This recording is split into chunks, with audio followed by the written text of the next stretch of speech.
ನಮಸ್ತೆ.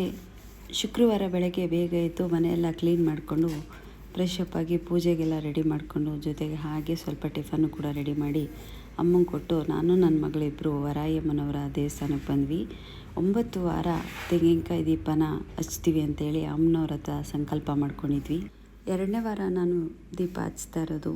ಕೆಲವರು ಕಮೆಂಟ್ ಮಾಡಿದರು, ಏನಪ್ಪ ಇಷ್ಟೊಂದು ಪೂಜೆಗಳು ಮಾಡ್ತೀರಾ ಅಂತ. ಹೌದು, ನಾವು ಪೂಜೆ ಮಾಡಿದಷ್ಟು, ನಾವು ದೇವ್ರನ್ನ ನಂಬಿದಷ್ಟು ನಾವು ಎತ್ತರಕ್ಕೆ ಹೋಗ್ತಾನೆ ಇದ್ದೀವಿ ಹೊರತು ಕೆಳಗೆ ಹೋಗ್ತಾಯಿಲ್ಲ. ಭಗವಂತ ನಮ್ಮನ್ನು ಎತ್ತರಕ್ಕೆ ಕರ್ಕೊಂಡು ಹೋಗ್ತಾರೆ. ನಾನು ಯಾವಾಗಲೂ ಹೇಳೋದು ಇಷ್ಟೇ, ಮನುಷ್ಯನ ನಂಬಕ್ಕೆ ಹೋಗ್ಬೇಡಿ. ಮನುಷ್ಯನ ಸಂಪೂರ್ಣವಾಗಿ ನಂಬಿದಾಗ ಮಧ್ಯ ರೋಡಿಗೆ ತಂದು ಬಿಟ್ಬಿಡ್ತಾನೆ. ಆದರೆ ಎಲ್ಲರೂ ಹಂಗೆ ಮಾಡಲ್ಲ, ಕೆಲವೊಬ್ಬರು ಇರ್ತಾರೆ.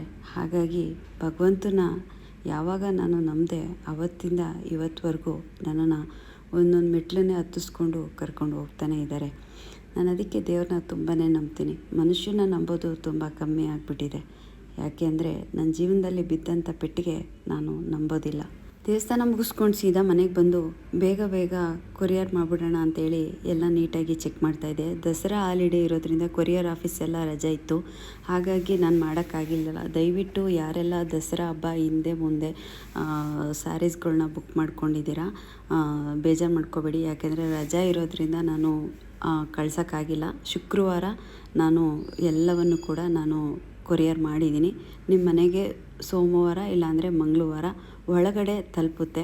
ಏನೇ ಡೌಟ್ಸ್ ಇದ್ದರೂ ನನಗೆ ವಾಟ್ಸಪ್ಪಲ್ಲಿ ವಾಯ್ಸ್ ಮೆಸೇಜ್ ಹಾಕಿ, ಖಂಡಿತ ನಾನು ನಿಮಗೆ ರಿಪ್ಲೈ ಕೊಡ್ತೀನಿ.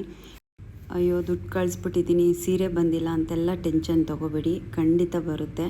ನೀವು ನನ್ನ ಹತ್ರ ಆರ್ಡ್ರ್ ಮಾಡಿದ ತಕ್ಷಣವೇ ನಾನು ಇಮ್ಮಿಡಿಯೇಟ್ಲಿ ನಿಮ್ಗೆ ಯಾವ ಸೀರೆ ಇಷ್ಟ ಆಗಿರುತ್ತೆ ಆ ಸೀರೆನ ನಾನು ಪ್ಯಾಕ್ ಮಾಡಿ ನಿಮ್ಮ ಅಡ್ರೆಸ್ ಬರೆದು ನೀಟಾಗಿ ಇಟ್ಬಿಡ್ತೀನಿ. ಯಾವುದನ್ನು ಕೂಡ ನಾನು ಇದು ಮಾಡಲ್ಲ, ಮಿಸ್ ಮಾಡಲ್ಲ. ನೀಟಾಗಿ ಚೆಕ್ ಮಾಡೇ ನಾನು ಇಟ್ಟಿರ್ತೀನಿ. ನಿಮ್ಗೆ ಏನೇ ಒಂದು ಡೌಟ್ಸ್ ಇದ್ರೂ ನನಗೆ ವಾಯ್ಸ್ ಮೆಸೇಜ್ ಹಾಕಿ, ಖಂಡಿತ ನಾನು ರಿಪ್ಲೈ ಕೊಡ್ತೀನಿ. ಎಲ್ಲ ಕೊರಿಯರ್ ಮಾಡಿದ್ದೀನಿ. ಆದಷ್ಟು ಬೇಗ ನಿಮ್ಮ ಮನೆ ತಲುಪುತ್ತೆ.